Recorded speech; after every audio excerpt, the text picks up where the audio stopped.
Family, what is up? It is your boy Providence back again with another video. And for those of you who follow the channel, you guys know that I like to make commentary for your encouragement, for your motivation. But today I wanted to pivot just a little bit, man, and I'm gonna do some complaining, man. I like to keep things positive, but I'm gonna talk about something that really has hindered my enjoyment of Modern Warfare 2. As much as I like this game, there's just one glaring weakness that it just, every single game, it hits me in the face repeatedly, non-stop, and that is skill-based matchmaking. Now, I am not the first content creator to talk about skill-based matchmaking, and I can assure you that I will not be the last, but we can only hope that the more people that continue to speak about this, make noise about this, bring awareness to this, it will somehow, some way, with a prayer and intervention from the Lord, bring Activision to stop this nonsense, this matchmaking system that they have going on that's literally sucking the fun out of the game for people who actually are decent at Call of Duty. Last night I linked with a few of my friends and we were playing Call of Duty, and I'm in a higher skill bracket than they are, and I honestly felt guilty, man. I watched one of my friends drop 2 kills for the entire match. Another one of my friends dropped 7 kills. At one point he asked me, man, what kind of lobbies do you have me in? And you know, at one point during the night, man, he just fell silent. He wasn't even saying anything, and I took it to mean he wasn't even having any fun. And I'm just sitting there thinking like, wow, this matchmaking system has made it so that you can't even play with your friends because they just simply want to punish the higher skill player so much that even if you can't play with your friends that might not be in the same skill bracket as you, because they're gonna end up having a terrible time. Like, my friend won't tell me this, but he probably doesn't want to play COD with me anymore. I remember when Shoot House dropped about a week ago, man, and that's the gameplay I got, some of the gameplay I got in the back. This is probably one of my better games. Listen, when Shoot House dropped, I went negative for like 5 games straight. It was the sweatiest sweat fest I have ever played in my entire life. It made me think, man, am I new to Shoot House? Did I not like grind Shoot House during Modern Warfare 2019? I know this map, I understand this game, and yet and still, like, it was like I had just basically started playing Call of Duty for the first time. I was like getting torched, and I get it. I know a lot of people are going to be saying, well, that's good, man. You're playing in a higher skill lobby. You should be playing against people on your skill level. You should not be able to beat up on new players or bad players. The bad players want to have fun too, so you should be able to just be playing with people on your level, and they should get to play against people on their level. And you know what? Logically speaking, you would think that makes a lot of sense. Like, if I was just somebody who didn't play Call of Duty or just heard somebody say that, I'm like, yeah, that sounds pretty fair, doesn't it? Like, why can't people just play against other people on their skill level? Well, let me explain why that's actually a problem. Well, first, let me say this. I don't just want to beat up on easy players or bad players. Here's the thing. This is why I don't reverse boost. Reverse boosting, in my opinion, is the extreme opposite of skill-based matchmaking. Skill-based matchmaking, all you're doing is playing against really like tough, high level skill players, and reverse boosting is getting into lobbies that, like, you know, the players are like brand spanking new at Call of Duty, or like they might be disabled players, and I don't only want to play against those type of players. It actually would be pretty boring, and I'd feel pretty guilty if all I did was beat up on players who weren't very good at the game. The problem with skill-based matchmaking is that it has no pacing. It's you're just on all the time. You're just always having to be at 100 all the time, and the fact is that gets exhausting. You can't even, here's the thing, man, I log on to the game, say I haven't played in a few days, I log on to the game And as soon my first game on, it's sweat fest. I mean, you would think the skill-based matchmaking, like they would program the algorithm to know, like, all right, you know, yeah, and played in a day or two, you know, it's his first game on. Let's maybe throw him a lobby or two that's, you know, maybe mid-range, not that highly skilled. Let him warm up, get warmed up, and then, you know, we'll throw him in some demon lobbies. No, it's like as soon as I log on, I hadn't even gotten a chance to warm up yet, and it's like I'm just going up against people who are like they stayed up all night playing the game. If the algorithm would give you some easier lobbies and then maybe throw you some mid-range lobbies and, you know, a couple of sweaty lobbies, I would be fine with that. I want a variation of experience. I don't want to always play against players that are doing the exact same thing as me, using meta weapons all the time, and everybody's drop shotting and jump shotting and you know what I mean? It's like, give me a varied experience. And that if the pacing of skill-based matchmaking was better and I had various different types of lobbies, I would be fine with that. And I mean, the reality is that I've actually gotten so much better at Call of Duty. I've been playing Call of Duty since Modern Warfare 2019. I'm relatively new to playing Call of Duty, right? I kind of came up under skill-based matchmaking, to be honest. And I was that super new casual player. But for me, I never actually even got a chance to have SBMM in my favor because I played with friends that were better than me. I was playing with friends that had like a 1.3 KD. And so I remember early days on, when I didn't know what I was doing, I remember I would step out of my spawn and just get obliterated because SBMM obviously would average out my low skill with my friend's high skill and put me in lobbies that I couldn't even play. And so I used to get absolutely destroyed. But what was my response as a new player? My response wasn't, well, I'm getting off the game. It actually made me want to get better at the game. It actually made me want to like go on YouTube.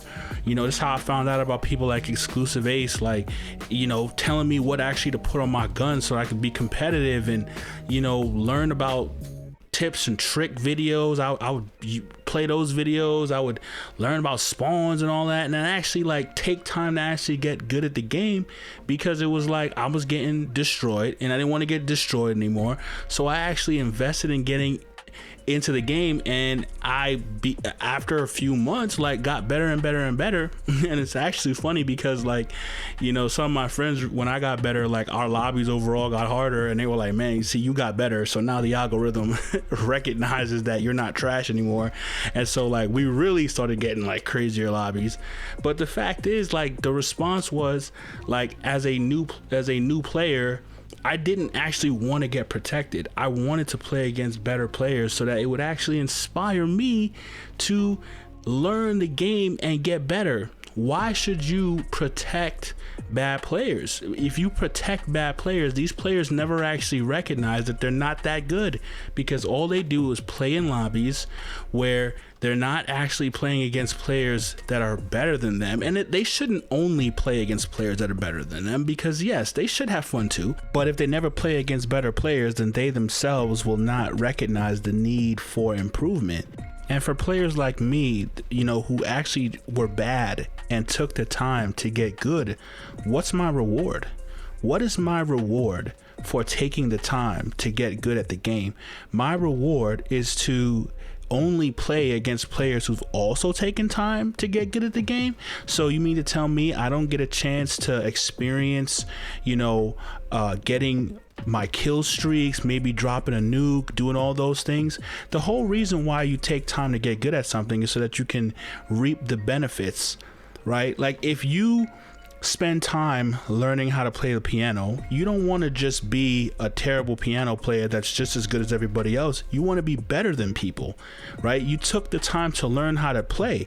Same way, if you took the time to learn how to play basketball, you don't want to step on the court and be worse than everybody on the court. No, you want to experience being able to be better than other people because you took the time to learn how to get good. And that's how life works. When you take the time to get better at something, right? Like if you work out, you want to have a body that is fit, and other people will look like, wow, you took that, look at your body. Yeah, you took time. So you get to experience the reward. The reward for taking time and getting good at Call of Duty is so that you play against other people who are just as good as you, and guess what, you never get to see that you're actually good.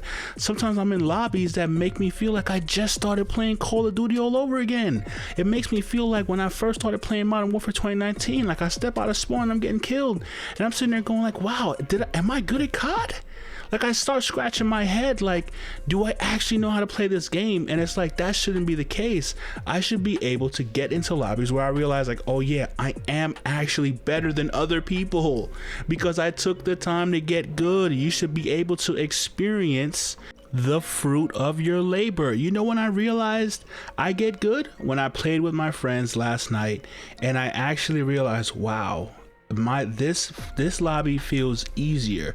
Even though my friend was complaining about how that lobby felt harder, the lobby actually felt easier to me. I was getting more consistent kill streaks, and that's when I realized, wow, I am actually better than other people. I had to play with people who were in a lower skill bracket than me to realize like, wow, there are actually people who are not as good as me.